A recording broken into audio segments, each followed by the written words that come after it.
Bonjour!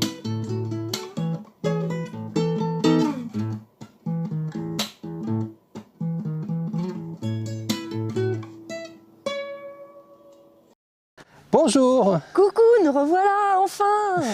C'est le début d'une nouvelle saison et la fin de la saison précédente. Nous revoilà en Équateur. On reprend en Équateur parce qu'on vous a laissé en Équateur et qu'on est rentré rapidement en France. On va vous raconter ça tout de suite. Et qu'ensuite, une fois en France, on a été totalement débordé et on n'a pas eu le temps en fait, de vous raconter la fin de notre saison 3, ce qui nous était arrivé en juillet dernier.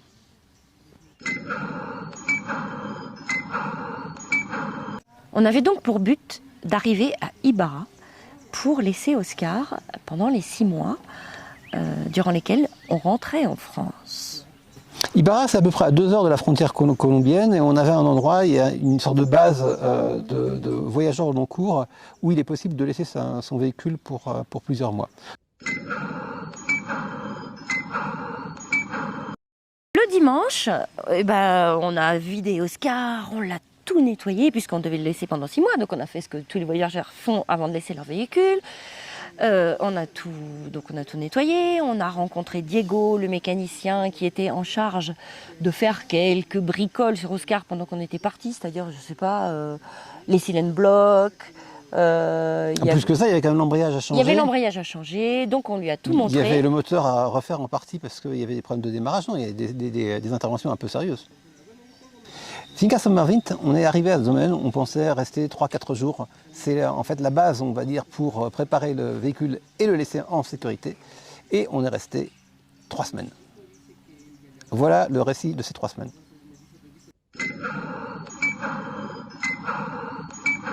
Et le lundi matin, le ciel nous est tombé sur la tête. C'est le début d'une grève générale illimitée. En l'appel de la Confédération des peuples indigènes contre la hausse des prix des carburants et du coût de la vie et la politique néolibérale du gouvernement. Alors des barrages routiers et des manifestations commencent à travers tout le pays. Et à partir de ce jour-là, il n'y avait pas du tout de vision à long terme. Donc il y a eu une espèce de rituel qui s'est mis en place, c'est-à-dire que tous les jours à 14 h, nous avions un briefing avec Hans, le propriétaire, et qui nous tenait au courant de la situation au jour le jour.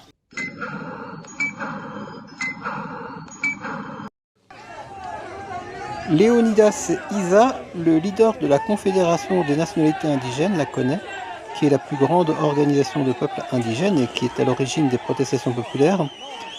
Leonidas Isa donc est arrêté. Le parquet retient à son encontre une accusation de paralysie d'un service public passible de 3 ans d'emprisonnement. Bon, les nouvelles ne sont pas forcément bonnes, donc il n'y a pas du tout d'issue. Mais c'est pas grave, on se boit nos petites bières tranquillement.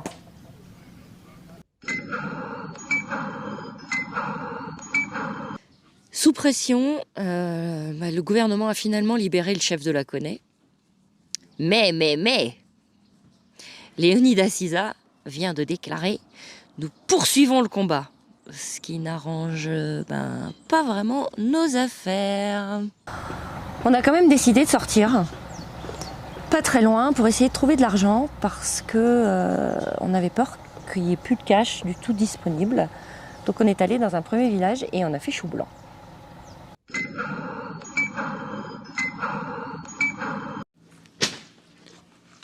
Le mouvement de protestation s'étend encore, cette fois au secteur des transports et aux étudiants.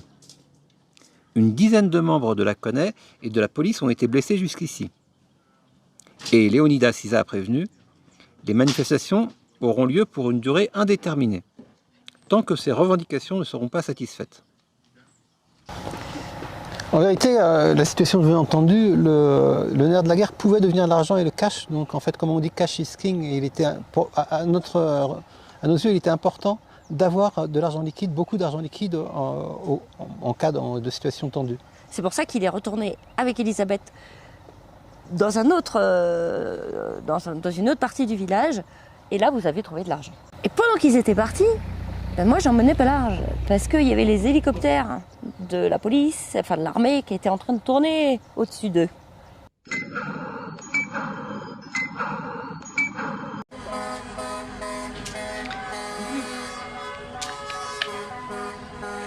Bon bah voilà, le gouvernement vient de proclamer l'état d'urgence dans 6 provinces et vient aussi d'instaurer un couvre-feu ainsi que la censure des médias.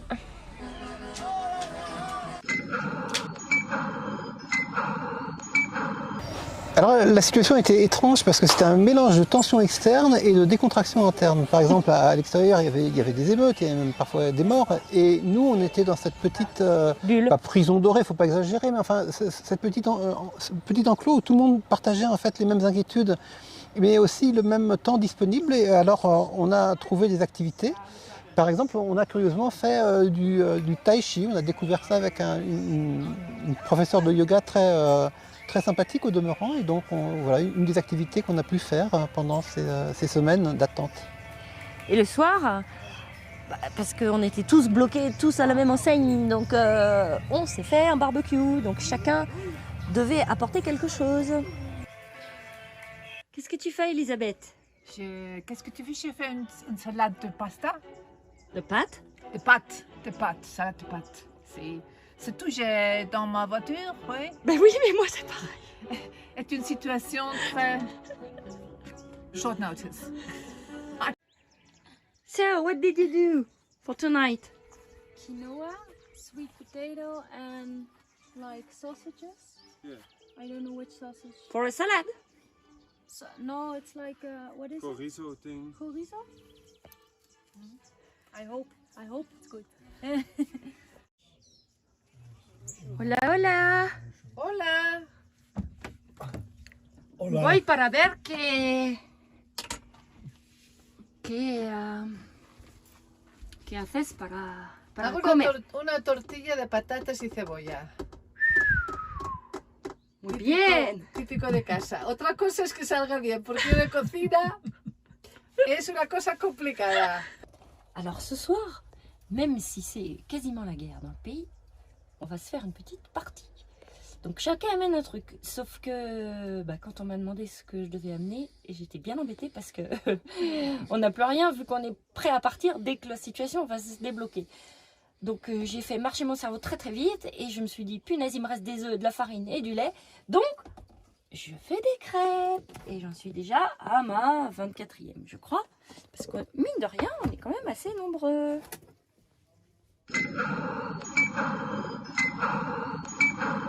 Alors là c'était la fête des pères, donc il y avait beaucoup de monde au restaurant du camping, des familles qui venaient fêter la fête des pères, il y avait des communions, on est sorti faire quelques courses avec des amis hollandais. Tout va bien, là, il fait beau, il y a des boutiques qui sont ouvertes, franchement. Hein. On a vraiment l'impression que le pays tourne normalement. Hein. On n'est pas du tout inquiet sur l'évolution de la situation.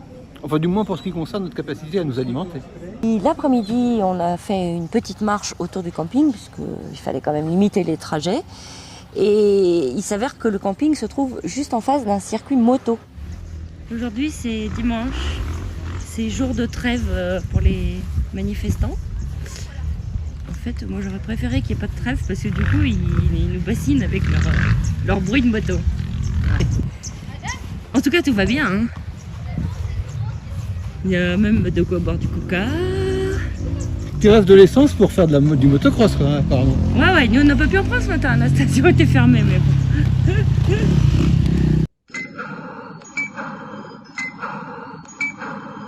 Bon ben voilà, l'Équateur entame une deuxième semaine de chaos. Les manifestants sont entrés dans le centre-ville de Quito ce matin, malgré l'état d'urgence qui a été étendu aujourd'hui à 24 provinces.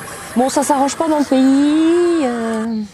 Du coup, il y a des tensions qui commencent à se manifester dans le corps de certains. Elisabeth s'est fait masser par la prof de tai chi parce qu'elle avait le dos complètement bloqué.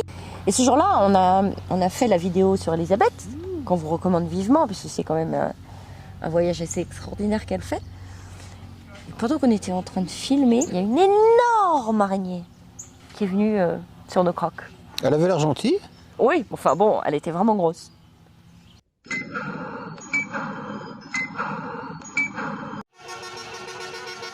Le président de l'Équateur, Guillermo Lasso, il a très peur que le mouvement indigène veuille le chasser du pouvoir. Il faut dire que la CONE a déjà renversé 3 présidents entre 1995 et 2005. Donc, on est content parce qu'aujourd'hui on a le droit de sortir 2 ou 3 heures, alors on va tous au marché.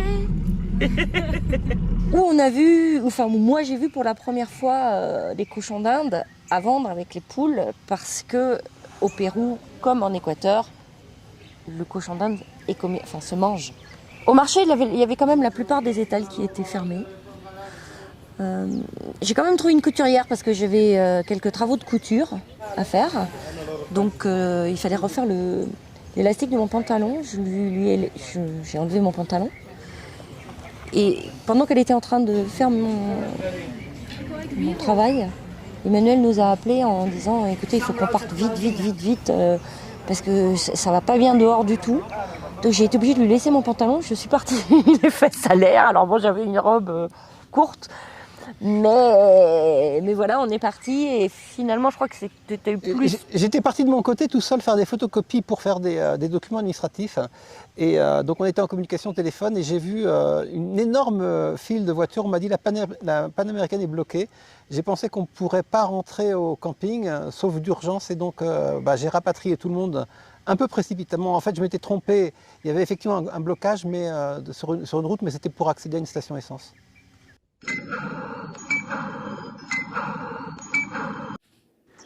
La marche des manifestants, venus de tout le pays vers la capitale de Quito, a culminé aujourd'hui, mercredi 22 juin, avec un rassemblement dans le cœur historique de la ville, alors que les principaux axes routiers sont bloqués depuis 1 semaine et demie par des barricades. Il faut bien s'occuper quand même. Donc Manu a fait quelques travaux sur Oscar. Il est allé aider Jordi qui avait un problème sur sa voiture. Alors aujourd'hui c'est la journée réparation auto. On est tous au camping à tourner autour de nos véhicules respectifs pour faire des réparations au mécanicien local Diego. Et là je suis en train de tester la voiture de nos amis hollandais.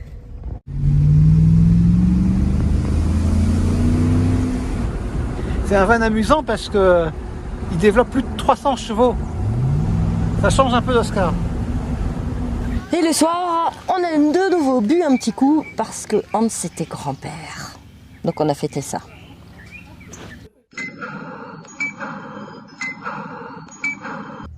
Mais aujourd'hui, c'est une journée apparemment assez importante pour évaluer le rapport de force entre les différents partis.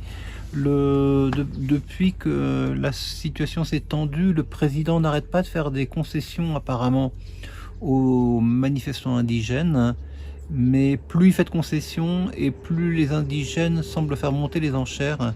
Il semblerait, d'après Hans, notre propriétaire, que des intérêts étrangers soient à l'œuvre et aussi les intérêts du trafic de drogue.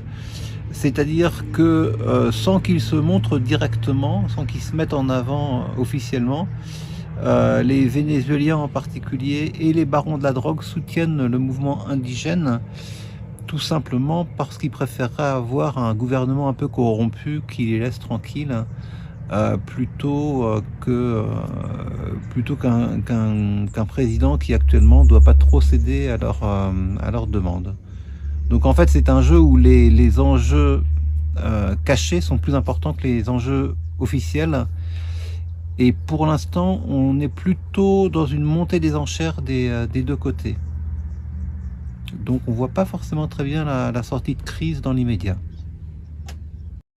Bon, une fois que les véhicules sont nettoyés, on n'a quand même pas grand-chose à faire. Donc Elisabeth faisait un peu la folle.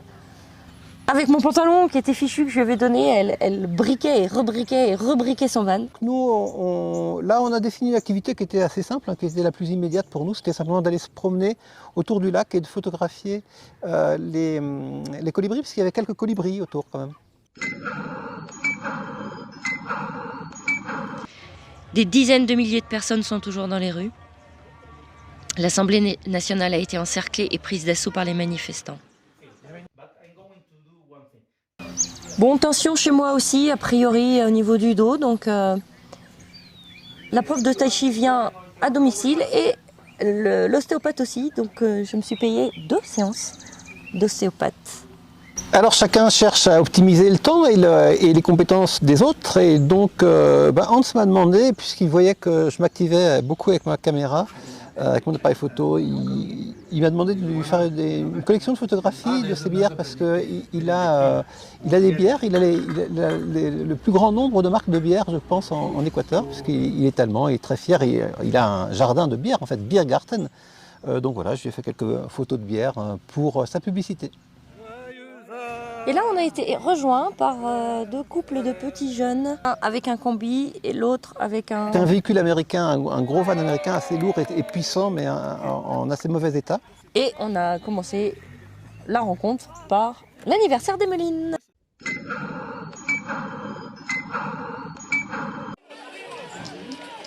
Le Parlement débat aujourd'hui d'une demande de destitution à l'encontre du président Lasso, à qui il est reproché, entre autres, sa politique économique qui aurait appauvri une partie de la population équatorienne. Le président est également critiqué pour sa réponse aux manifestants, parce que pour l'instant, il a été inflexible.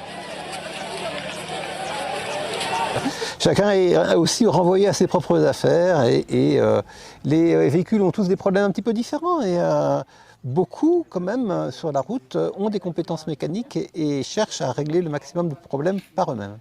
Et le soir, comme la semaine précédente, chacun apporte quelque chose et on se fait un grand dîner dans la zone de barbecue.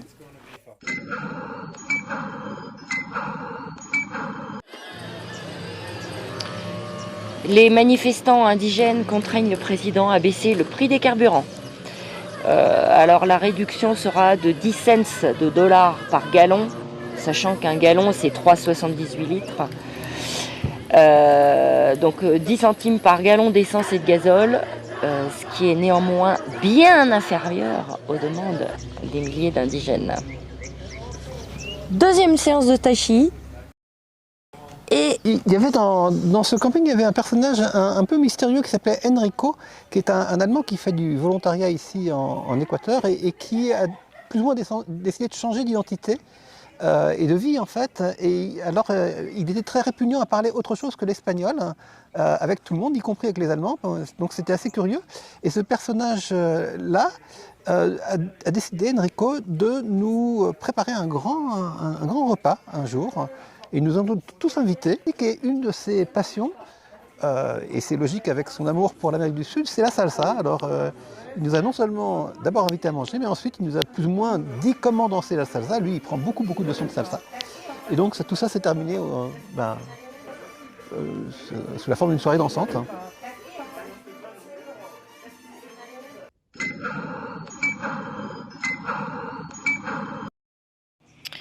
alors au jour d'aujourd'hui, il y aurait au moins 16 personnes qui ont été blessées, qui ont subi notamment des traumatismes crâniens et oculaires. Et il y aurait des victimes qui auraient subi des blessures causées par des tirs de grenaille. Pour certains d'entre nous, c'était les dernières courses avant le départ, parce que certains donc, avaient pris la décision de partir. On n'avait pas tous les mêmes exigences non plus. Certains n'avaient pas besoin d'aller à Quito. Il était possible de rallier la côte, et puis ceux qui souhaitaient rester en Équateur en pensant que la situation s'arrangerait, avaient défini un itinéraire possible, un petit peu risqué mais possible. Le principal problème pour eux était le carburant, parce qu'il y avait peu de carburant, on ne pouvait plus aller aux stations essence, mais il y avait quelques réserves. Par exemple chez Hans, ils ont siphonné aussi le réservoir de véhicules qui était là avec l'accord des propriétaires, en leur payant bien sûr, et ils ont réussi à réunir suffisamment de carburant pour partir en convoi en direction de la côte, pendant que nous, eh bien, on était les derniers des Mohicans, les derniers à rester au camping de Hans.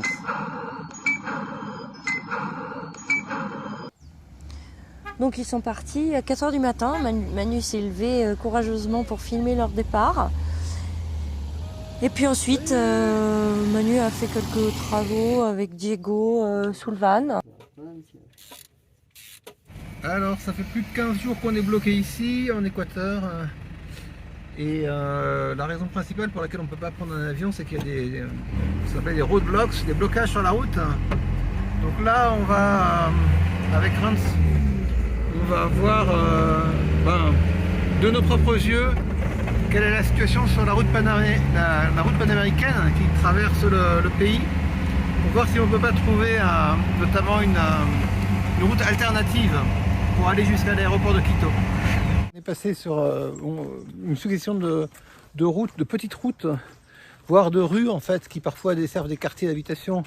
Et j'ai vu que Hans en fait, il conduisait quand même très vite et très bien, donc il connaît vraiment bien l'endroit. Il n'est pas allé au hasard en cherchant sa route, hein. Il savait exactement où il allait. Et on s'est retrouvé à un endroit où il savait d'ailleurs qu'il y avait un premier barrage. Et ce barrage, il s'est présenté sous une forme, en fait, en deux barrages successifs. Le premier, c'était des roches qui étaient posées sur la route. Elle protégeait une tranchée, en fait, qui, elle, était large d'environ, je dirais, 30 cm à peu près. Ce qui fait que c'était douteux, en fait, qu'on puisse... C'est une tranchée très profonde. C'est une canalisation d'évacuation d'eau qui est habituellement couverte par je pense, par de la fonte. Et Là, ils ont enlevé. Et là, ils avaient enlevé la fonte. Alors, du coup, Hans m'a dit, je vais passer. Je dis, oula, tout juste. Donc, je suis sorti. D'ailleurs, j'ai filmé un petit peu parce que je pensais qu'il allait se casser la gueule dans le trou. Et en fait, on est passé tout juste, parce que c'est un 4x4. On ne serait pas passé avec Oscar, à mon avis, parce qu'on n'aurait pas passé les roues arrière, hein, je crois. Et donc, finalement, c'était un premier succès.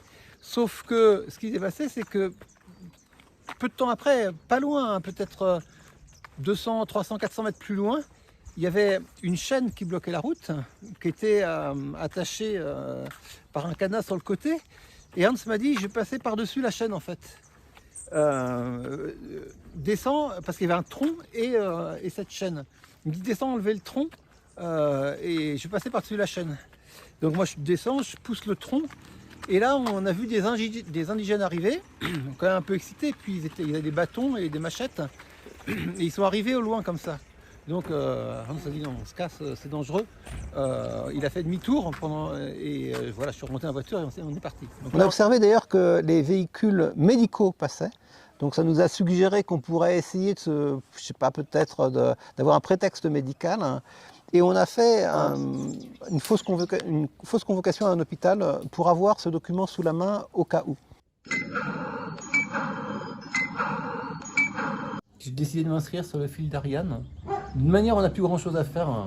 Alors, même les actions peu utiles, on essaye de les mettre en place. Nous, à notre niveau, on est en train de répertorier les Français, en effet, qui nous communiquent, qui sont bloqués dans une zone qui ne leur permet pas de prendre un vol pour entrer en France. C'est le site mis en place par notre cher gouvernement et la diplomatie française pour répertorier les voyageurs à l'étranger, notamment dans les situations de crise et de difficultés de rapatriement. Voilà, donc on va voir ce que ça donne. Et puis une autre option s'est présentée assez subitement, du jour au lendemain, qui était d'aller à Quito, mais pas par la route principale qui était vraiment super bloquée, mais tout simplement en faisant une immense boucle en passant par la côte. C'est un peu le grand moment. On a pratiquement fini de préparer nos affaires, puisque on va essayer de partir demain.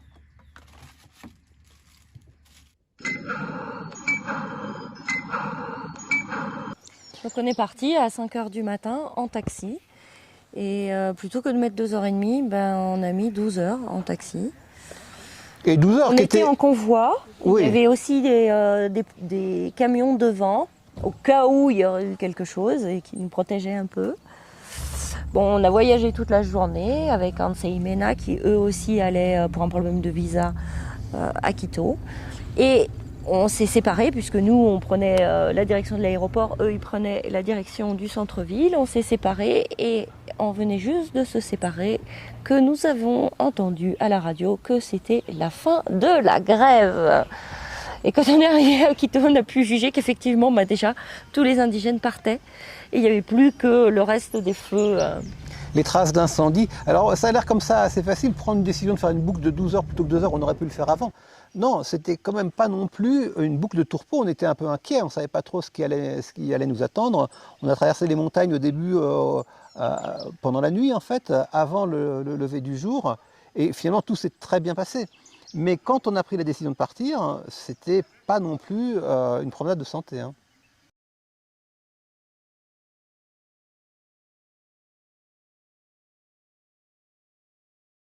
Voilà, on était enfin prêts à rentrer en France, mais pour d'autres raisons, on ne pouvait pas rentrer. Et ce serait beaucoup trop long de vous expliquer ça maintenant, donc on se garde ça pour la semaine prochaine. Bonne semaine à tous! Au revoir!